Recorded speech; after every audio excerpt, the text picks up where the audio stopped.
लोक निर्माण एवं शहरी विकास मंत्री विक्रमादित्य सिंह ने आज शिमला ग्रामीण विधानसभा के दूरदराज क्षेत्र की धरोगड़ा पंचायत के संदोआ से 15 करोड़ 59 लाख रुपए की लागत से निर्मित होने वाले 11 संपर्क सड़कों, राजकीय उच्च पाठशाला संदोआ के 3 कमरों तथा आयुर्वेदिक स्वास्थ्य केंद्र भवन संदोआ की आधारशिला रखी, जबकि 15 लाख रुपए की लागत से निर्मित किए गए प्राथमिक पाठशाला पलगैड के भवन का उद्घाटन भी किया।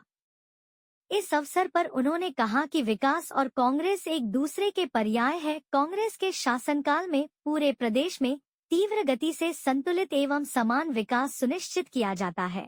इसी उद्देश्य से प्रदेश के सभी क्षेत्रों को सड़कों से जोड़ने के साथ साथ हर गांव को सड़क सुविधा उपलब्ध करवाना उनकी प्राथमिकता है।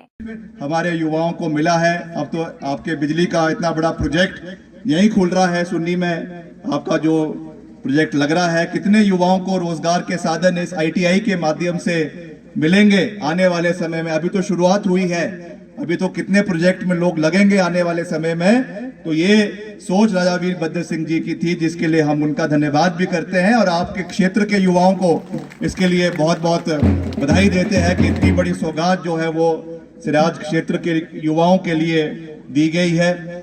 और वैसे ही अभी एक और जो उन्होंने हमारे पिछले कार्यकाल में शिमला ग्रामीण में ही बसंतपुर के अंदर जो एक पॉलिटेक्निक कॉलेज की घोषणा करी थी, वो भी पिछले 5 साल उसमें थोड़ा सा ढील रही, मगर अभी उसका भी हमने शिलान्यास रख दिया है। बजट का प्रावधान करीबन 4 करोड़ रुपए का उसके लिए करवाया है। उसका कार्य भी बहुत जल्द शुरू हो जाएगा और सारी उसकी जो फॉरेस्ट की क्लियरेंसेस है वो पूरी हो गई है और आने वाले समय में उसका कार्य शुरू होगा। उसका फायदा केवल शिमला ग्रामीण के युवाओं को तो होगा ही, मगर साथ हमारा जो मंडी का इलाका है या हमारे कुमारसम के कुछ पंचायतें हैं, वहां के युवाओं को, हमारा कसुंटी का कुछ इलाका है, वहां के युवाओं को भी उस पॉलिटेक्निक कॉलेज का फायदा आने वाले समय में मिलेगा। एक बहुत बड़ी जो ये इंस्टीट्यूट हमारे निर्वाचन क्षेत्र को मिला है, करीबन 40 करोड़ रुपए की लागत से ये बनकर आने वाले समय में तैयार होगा। इसके लिए भी मैं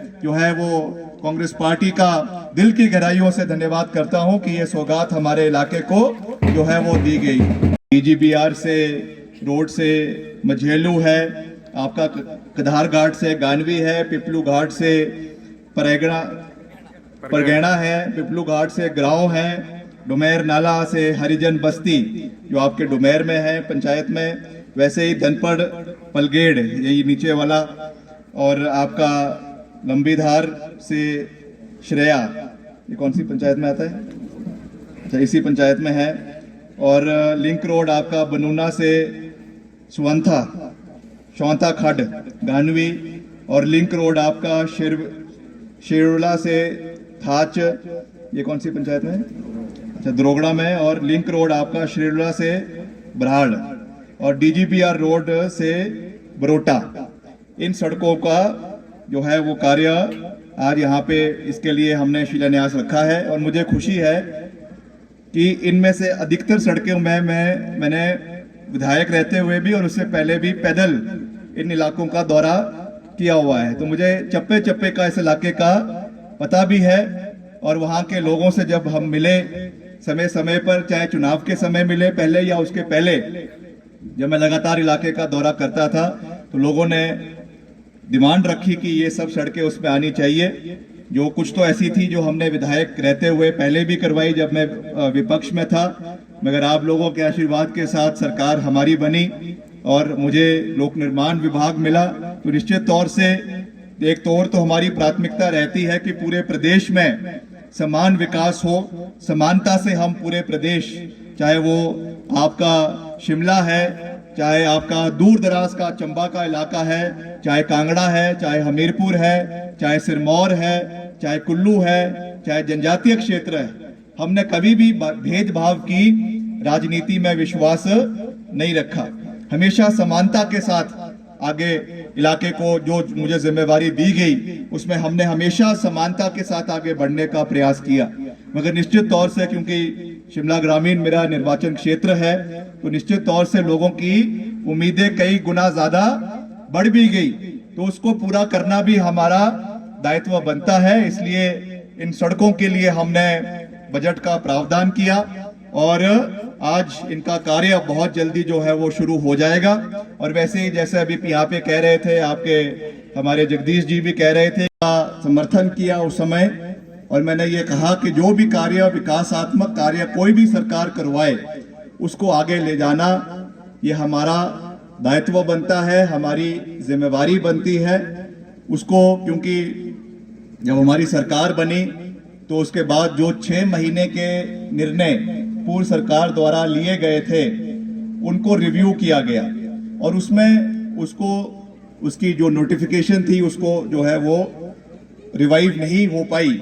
मगर हम आपको ये विश्वास दिलाते हैं कि एजुकेशन के स्तर को बढ़ाना ये हमारी प्राथमिकता है, और वो चाहे हमारे स्कूल्स है, प्राइमरी स्कूल्स है, हमारे मिडिल स्कूल है, हमारा टेक्निकल एजुकेशन है, हर स्तर पर अच्छी शिक्षा मिले ये हमारी प्राथमिकता है। और आने वाले समय में अगर लगेगा कि यहाँ पर कॉलेज खोलने की भी आवश्यकता जब पड़ेगी तो निश्चित तौर से आने वाले समय में उस चीज को भी देखा जाएगा।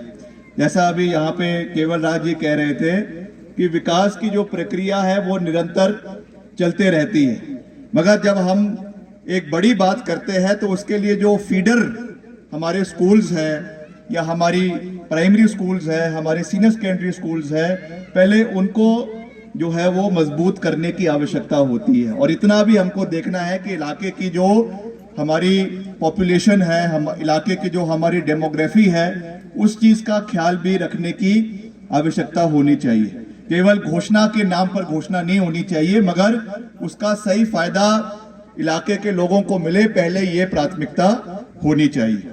इसलिए हमने ये निर्णय लिया कि पहले जो हमारे शिक्षा के संस्थान इलाके के अंदर चले हुए हैं उनको मजबूत किया जाए।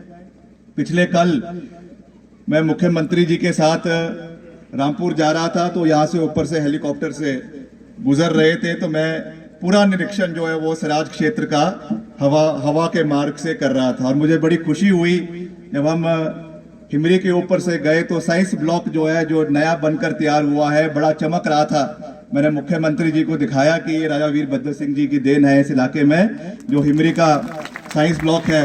वैसे ही आपका जलोग के अंदर जो इतना बड़ा भवन जो आपके ITI का बनकर तैयार हुआ, क्योंकि उसका उद्घाटन तो मुख्यमंत्री जी ने किया, मगर किया नीचे से, सुन्नी से। जिस दिन दुशहरा था मैं चाहता था उनको हम यहाँ पर लेकर आए, मगर समय का अभाव था, इसलिए नीचे से ही उसका उद्घाटन किया। उसका भी मैंने उनको दिखाया कि ये भी स्वर्गीय राजा वीरभद्र सिंह जी की देन है सराज के लिए। आज कितने युवा